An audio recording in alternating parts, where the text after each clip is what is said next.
네, 뭐 시장은 또 혼란스러울 수도 있지만 뭐 신규 상장되는 기업들은 나름 또 독보적으로 자기 갈 길을 잘 가고 있죠. 그거 관련된 이야기를 좀 들어볼까 하고요. 스몰캡 쪽입니다. SK증권 리서치센터 스몰캡 커버하고 있는 나승도 애널리스트 나와 있습니다. 안녕하세요. 네, 안녕하십니까. 네, 요즘 IPO 시장, 공모 시장이라고 하죠. 네. 흥행몰이가 괜찮은 분위기인 것 같아요. 분위기 좀 어떻게 파악하세요? 일단 올해 1, 2월 달에 신규 상장한 기업들이 이제 상장한 첫날 시초가를 상당히 좀 높게 형성을 하면서 이 공모주 투자에 관심을 갖는 투자자분들이 상당히 좀 늘어나고 있는 상황이고요. 아무래도 증시 영향을 많이 받았다고 볼 수밖에 없을 것 같습니다. 작년을 생각해 보시면 2022년은 1월부터 12월까지 줄곧 좀 하향세를 기록을 했었고요. 그렇죠. 하지만 이제 올해 들어서는 지금 지난 두 달간은 줄곧 좀 상승하는 그런 모습들을 좀 보였기 때문에 이런 IPO 시장에 대한 어떤 긍정적인 흐름까지도 좀 이어지고 있다. 좀 이렇게 보고 있습니다. 네. 뭐 일단 새로운 것을 찾는 기본적인 욕구가 IPO 시장 쪽으로 눈을 돌리게 하는 현상인데 이제 개별 기업들을 좀 세부적으로 들어가 볼게요. 지난주 금요일에 상장한 기업 중에 나노팀. 이거 어떤 기업인가요? 나노팀은 이 배터리 열 관리 소재를 전문적으로 하는 기업인데요. 열 관리. 네. 이 배터리 소재, 그러니까 2차 전지 소재라고 하면 일반적으로는 뭐 양극재, 무극재, 그다음에 전해질과 같은 이 배터리를 만드는 데 들어가는 소재들을 많이 생각하실 텐데 네. 나노팀이 다루는 이 열 관리 소재 같은 경우에는 배터리를 만드는 데 들어가는 소재가 아니고 이 전기차 배터리를 구성하는 배터리 팩과 그 모듈 사이에 존재하면서 배터리에서 발생하는 열을 어떻게 하면 잘 방출시켜 줄 수 있을지를 도와주는 소재라고 보시면 될 것 같고. 방열이군요. 네. 네. 그 방열이라는 거는 이제 배터리의 성능이라든지 배터리의 안전과도 밀접한 연관이 있는 부분들이기 때문에 상당히 좀 중요한 소재다라고 말씀드릴 수 있을 것 같습니다. 네. 방열이 이제 열을 보호하는 개념이 아니라 방출하는. 네, 맞습니다. 열을 열나면은 이게 배터리가 폭발의 위험이 분명히 있기 때문에 네. 일종의 BMS 시스템과 연다 있는 것 같기도 한데 네. 자, 사업 영역 확장을 본격화한다고요, 이 나노팀이. 네. 눈여겨볼 만한 내용인가요? 크게 한 3가지 정도는 중요하게 봐야 된다라고 생각을 하고 있고요. 네. 첫 번째는 이제 방열을 도와주는 소재도 있지만 이번에는 방염, 그러니까 불꽃을 막아주는 어떤 소재를 이제 새로운 그 제품으로 출시를 할 예정인데 네. 이 불꽃을 막아주는 것은 배터리를 이제 안전성에 대해서 의구심을 가지시는 분들이 또 있거든요. 네. 근데 그 배터리의 안전성이라고 함은 어느 특정 셀에서 문제가 발생을 했을 때 거기서 발생한 고온의 열이나 이 불꽃들이 다른 셀로 이제 옮겨가면서 배터리가 전반적으로 화재가 나는 것을 이제 컨트롤하는 것이 굉장히 중요해지는데 그렇죠. 여기 그 나노팀이 준비하고 있는 이 방염 패드라고 하는 것은 이 하나의 셀에서 문제가 발생했다고 하더라도 여기에서 발생한 높은 열이나 불꽃을 다른 셀로 전이되지 않게끔 최대한 억제해 주는 것. 이런 새로운 제품들을 출시를 앞두고 있는 그런 상황이어서 이런 부분은 상당히 좀 관심 있게 지켜볼 만하다라고 보고 있고요.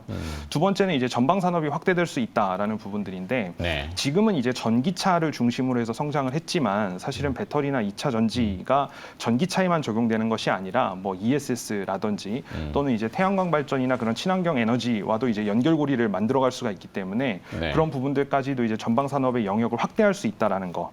그다음에 마지막으로는 이제 해외 공장을 건설을 한다라는 건데 너무 잘 아시는 것처럼 2차 전지뿐만 아니라 여러 산업에서 지금은 현지에서 생산을 하고 현지에서 판매를 할 수 있는 그런 생산 시설들을 구축하는 것을 굉장히 중요하게 생각을 그렇죠. 하고 있기 때문에 지금 미국이나 이런 데 진출을 해서 현지에서 생산하려고 하는 시설까지도 계획을 가지고 있다라는 부분들은 앞으로 좀 눈여겨봐야 된다라고 생각하고 있습니다. 좋습니다. 자, 요즘 2차 전지가 뜨겁습니다. 방열을 시세는 뭐 방열을 잘 할 필요는 없죠. 네.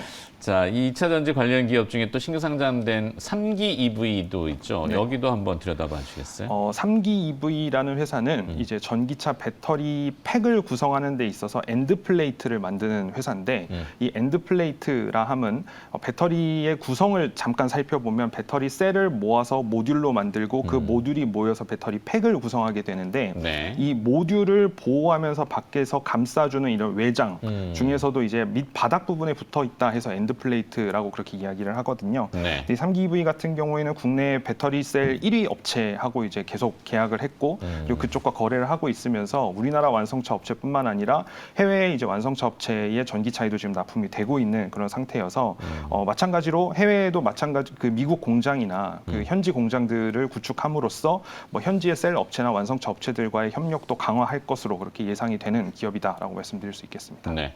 뭐 트레이라고 하나요? 그 배터리를 요즘은 탈착식도 고려가 되는 것 같긴 한데 네. 뭐 그런 뭐 저기군요. 용어가 좀 어려워서. 네. 자, 3기 EV 받고 다음 여쭤볼 기업은 이노진이라는 기업인데 뭐 IPO-한 기업들이 다 잘 되진 않아요. 네. 업종에 따라서 조금 다른데 이노진은 주가가 좀 무겁네요. 이노진은 상장 이후에 조금 조정받는 모습을 보였는데 일단 어떤 회사인지부터 짚어보자면 그렇죠. 이노진이라는 회사는 이제 항노화 솔루션을 가지고 있는 기업이다라고 말씀을 드리는데 볼빅이라는 브랜드를 가지고 탈모 치료 병의원에서는 상당히 유명한 그런 브랜드입니다. 오, 네. 최근에 이제 탈모 치료에 관심을 갖는 연령대가 계속해서 좀 낮아지고 있다 보니까 이 탈모 치료에 대한 관심이 상대적으로 높아지고 이 관련 제품에 대한 수요도 증가하고 있는 그런 상황인데요. 그렇다 보니까 이제 병의원에서 사용하는 이 제품의 영역을 리테일 시장까지도 좀 이렇게 확대하려고 지금 준비하고 있는 기업이다라고 보시면 될 것 같은데 다른 여타 상장 기업들과 조금 다른 점이라고 한다면 올해 들어서 지난 그 2달 동안 상장했던 기업들은 상장 이후에 유통되는 이제 유통 물량들의 비중이 그렇게 많지는 않았습니다. 하지만 네. 이제 이노진 같은 경우에는 그런 기업들에 대비해서는 상대적으로 좀 유통 물량이 많았기 때문에 상장 직후에 조금 조정받을 가능성이 컸을 수밖에 없다. 좀 이렇게 보고 있고요. 회사의 실적이나 성장성은 계속해서 좀 뭐 눈여겨봐야 될 부분이다라고 말씀드리고 있습니다. 네. 이노진까지 받고 다음은 센즈랩으로 가봐야 되겠습니다. 네. 이 기업도 조금 생소하신 분들이 많으니까 신규 상장된 기업이라서 네. 저런 기업도 있었어 하실 분들이 있어요. 네.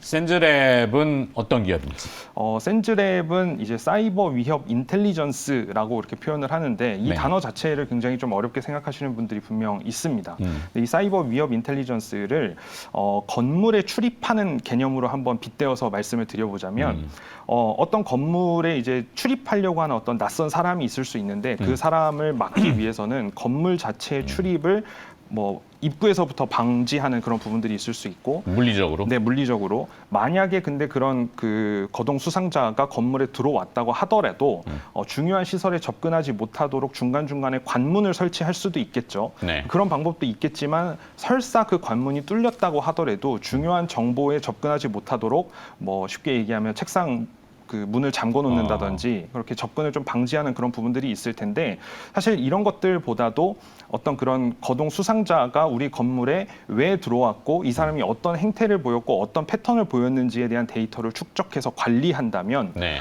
수상한 사람들이 우리 건물에 접근하는 것을 미리부터 예방할 수 있겠죠. 이거를 이제 사이버 보안에 빗대서 말씀을 드리자면 네. 사이버 보안이라는 개념은 뭐 해킹이나 이런 사이버 공격에 대비하는 어떤 그런 부분들이 여러 단계에 거쳐서 있지만 이 사이버 위협 인텔리전스라는 거는 그런 공격들이나 뭐 과거의 어떤 데이터들을 이미 잘 학습하고 준비해서 사전에 그런 공격들을 잘 방어하고 그런 일이 없을 수 있도록 예방하는 어떤 그런 종합적인 솔루션을 제공하는 것이 이 사이버 위협 인텔리전스라고 할 수 있을 것 같고요. 네. 이 센즈랩은 상장한 지는 얼마 되진 않았지만 국내에서는 이 과거의 어떤 뭐 해킹이라든지 여러 가지 사이버 공격에 대한 어떤 경험치를 가장 많이 축적해온 기업 중에 하나이기 때문에 우리나라보다 해외에서 더 많이 인정받는 기업이다라고 말씀드릴 수 있을 것 같습니다.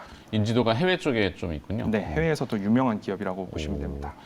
자, 이 IPO 투자 시에 투자자들이 꼭 고려해야 될 포인트 이런 것들은 뭐가 있을까요? 정말 중요한 이야기가 될 수 있을 것 같은데요. 네. 최근 한두 달간에 상장했던 기업들이 소위 말하는 따상이라는 걸 기록을 하다 보니까 네, 네, 투자자분들이 이제 중소형주가 상장하게 되면 뭐 무조건 쫓아 들어가야 되나 약간 이런 생각을 하실 수도 있습니다. 그런데 반대로 주목받는 기업이 아무래도 주가가 퍼포먼스가 좋았던 기업들이 주목을 많이 받다 보니까 그 이면에 공모를 철회하거나 공모를 연기한 기업들도 있다라는 사실들을 좀 잊으시는 경우들도 분명 있거든요. 하지만 지금 올해 1, 2월 그 연초에 그런 공모 철회나 연기를 결정한 기업들도 분명 있었습니다. 그러니까 그 말은 다 바꿔 말하면 그만큼 IPO 시장이 좀 양극화가 심해져 있는 그런 상황이다라고 말씀을 드릴 수 있을 것 같고요. 네. IPO 투자를 하는 데 있어서 뭐 시장 상황이 얼마나 좋아야 된다 뭐 이런 얘기들은 더 이상 뭐 말씀 안 드려도 충분히 투자자분들도 다 아실 겁니다.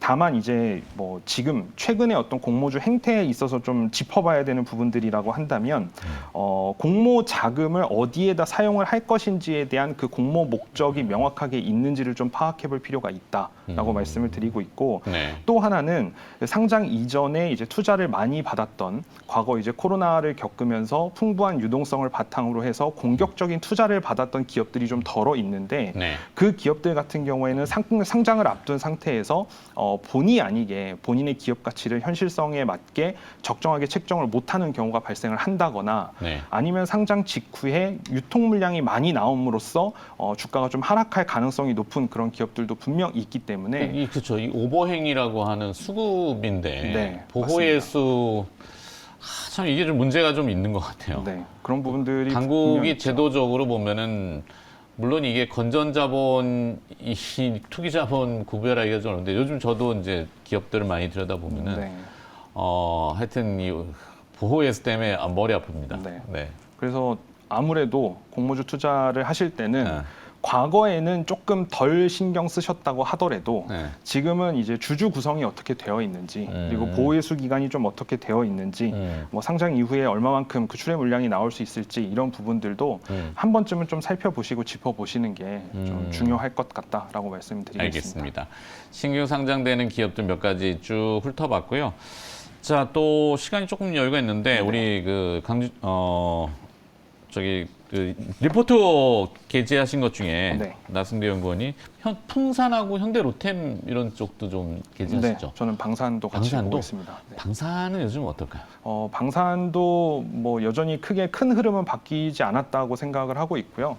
우리나라 방산 물자를 찾는 이제 글로벌 국가들, 여타 국가들이 워낙 많아지고 있는 상황이고, 특히나 이제 우크라이나 전쟁이 촉발한 어떤 그런 방산 물자의 부족 분야가 딱 정해져 있습니다. 뭐 네. 최근에는 이제 포탄이라든지 그렇죠. 그런 부분들이 워낙 탄약이라든지. 부족하다 보니까 그런 부분들을 수급하고자 하는 글로벌 움직임들이 있어서 그런 부분들에 있어서 수혜를 보는 그 기업들이 국내에도 분명 있고요.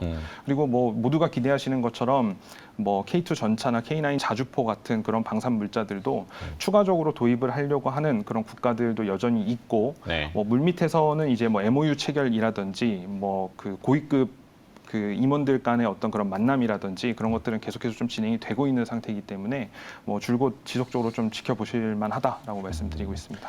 그러게요. 시장이 조금 둔화될 때는 항상 외부의 그 리스크 요인에 대해서 좀 부각이 되는데 지금 북한의 얘기가 또 나오는 것 같고 네. 매번 나오는 얘기니까 그죠? 네. 자, 그 이슈몰이뿐만 아니라 산업으로서의 방산이라고 하는 분야가 그 잘 주목받고 있다. 이 네. 내용을 또 마무리해서 네.